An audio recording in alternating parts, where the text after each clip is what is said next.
Tinderį įsirašei? Bet tai nieko gero, žinau, tam Tinderį ten. Kaip nieko gero? Vien vedusios. Ten jeigu rasi nevedusią, tai gal 23-4 metų merginą ras. Taigi yra ir vienišų.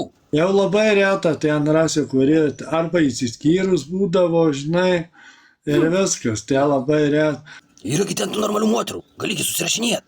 Ten, žinai, Tinderį aš tau galiu ką pasakyti, ten tik laiką praleisti. Nu tai aš ir sakau, tu moterim rašyk ir leisk laiką. Man tai jau nebeįdomu, žinai, klausyti tas pievas, tai jūriu, žinai. Klausyk, o tai nahu tu man parašei, nors aš nenusistatęs, kad ieškau vyro. Galvojau, kad čia negausiu atsakymų, žinai, nu šiaip, iš lempų šiaip parašiau. Nu kaip aš, Petrai, galiu tau net rašyti, tik man labai keista, nafik tu man rašai tokiam portale. Ar aš tai tau iš vis nepatikčiau, turbūt, matau pagal tavo požiūrį. Nu man moteris patinka.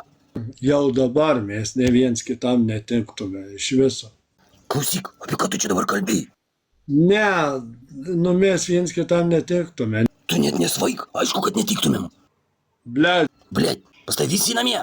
2 metus aš namie nebuvau. Nu tada viskas aišku, o tai ką ten anketoj apie save pasirašęs? Vajasas, net taip apie save spalvotai parašyta, kad tu patikėjai. Ale, kai tik diena, tai naujiena. Ja.